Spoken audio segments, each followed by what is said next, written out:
not being in Africa doesn't make sense to me.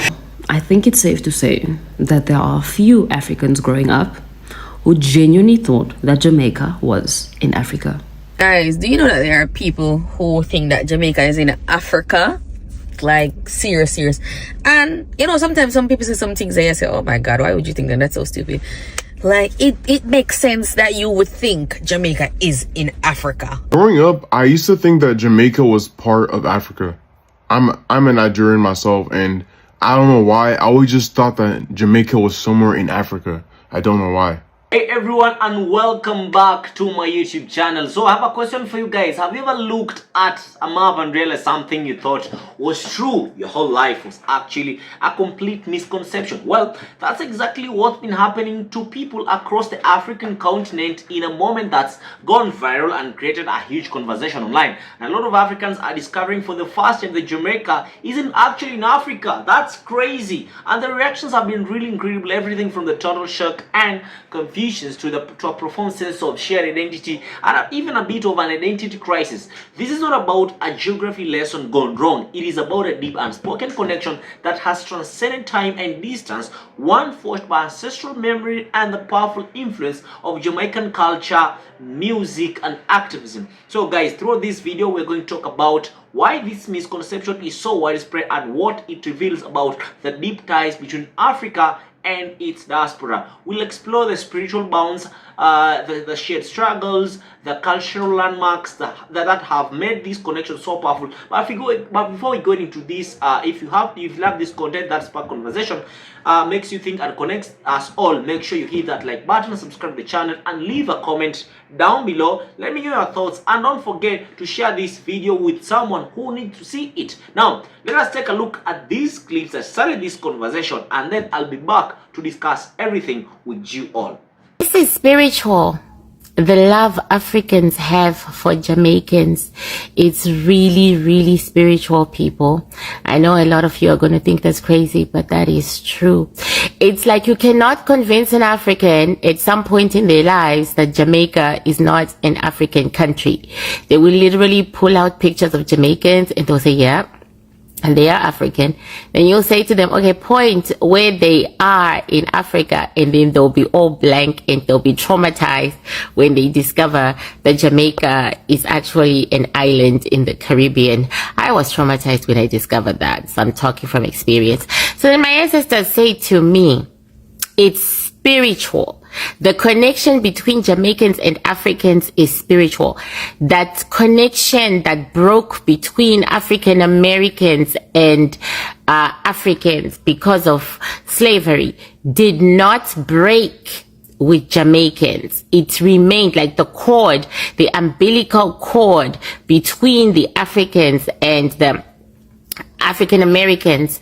It broke during slavery, but it did not break with the Jamaicans. It remained strong. They remained tagged into the source. So what was the reason? What is the reason that they were tagged into the source and remained tagged into the source? The women, they had very strong metaphysical scientists who were women, and they were like leading them. It's almost like one of their leaders, one of their very first leaders who did what she did. I think I remember her name. Whoever she was very metaphysically strong. She did rituals along with others which kept the cord, the umbilical cord, intact, because she thought one day they were going to be able to get on boats and go home, and she didn't want to lose that connection. Literally, yeah, I'm listening to them talking.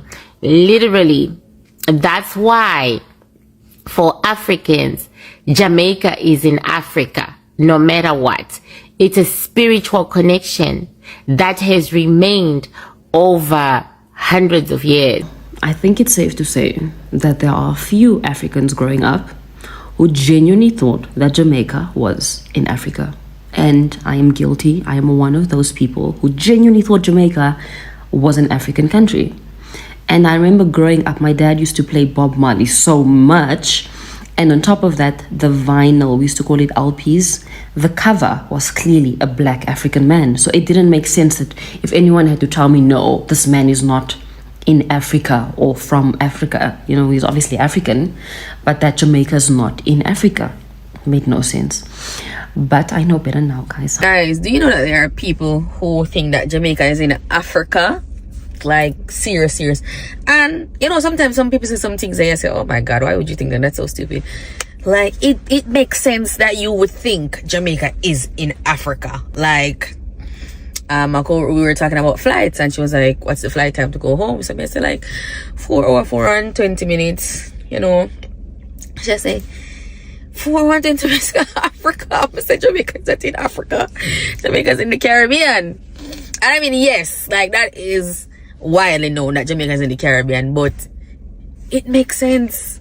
Say Jamaica should be a place in Africa. Like, I don't know how to explain it, but it does. Guys, that was powerful, wasn't it? Because yeah, it's truly amazing to see the raw emotional responses to this revelation. The viral moment highlights a widespread misconception that has been hiding in plain sight for decades. For many, the belief that Jamaica is geographically part of African continent wasn't a simple mistake. It was a perception rooted in a deep shared heritage that felt more real than any map. So let us break down the reasons why this belief is so common.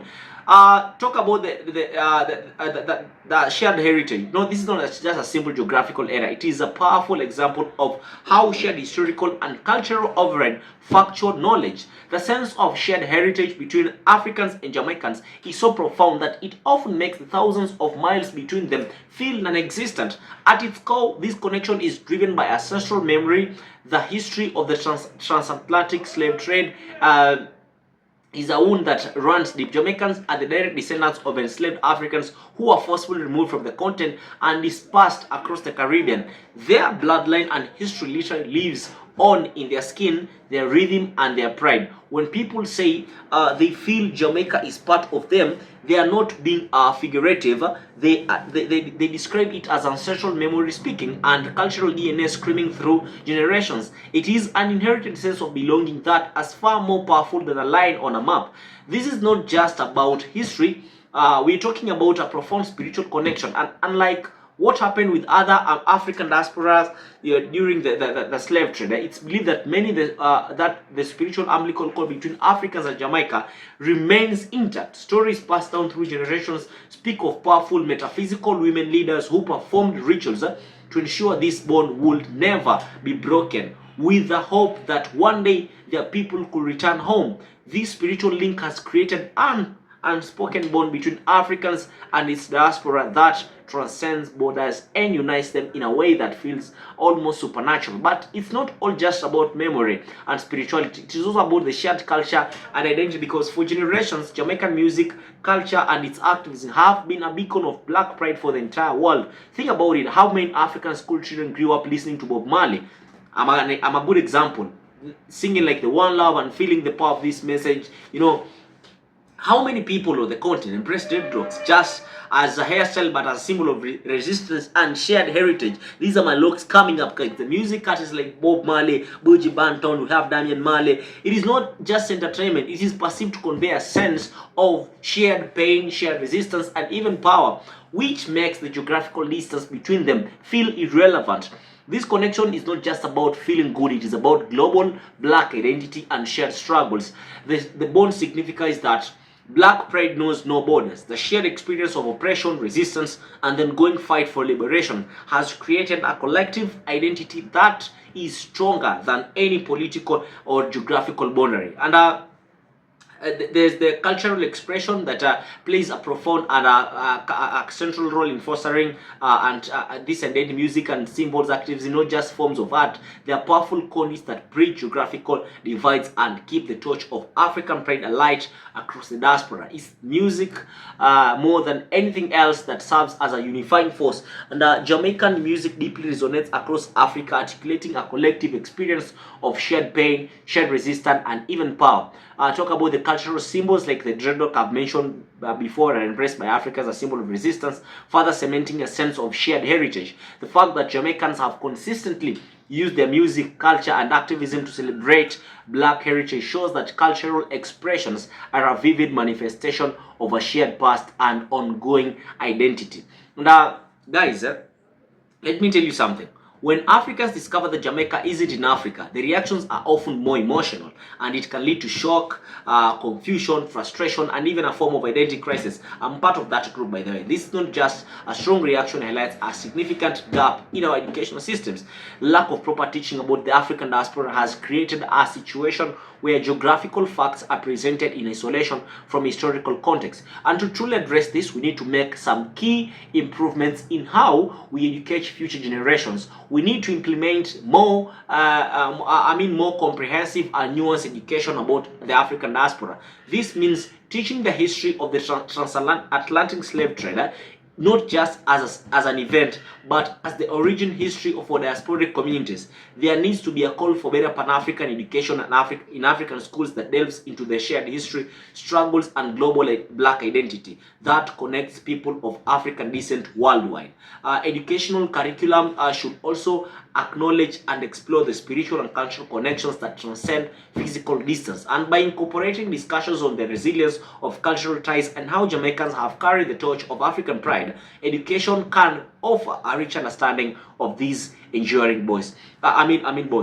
Now, this federal moment is an opportunity, not just a surprise. It's a chance to inspire new generations to reconnect, rebuild, and reclaim their shared legacy. The discovery that Jamaica is not geographically in Africa is not a loss of identity, but a profound affirmation of a bond that is so deep, so true, and it doesn't need to be on a map. So, what do you think about this? Have you had similar moments of realization about a place you thought was different?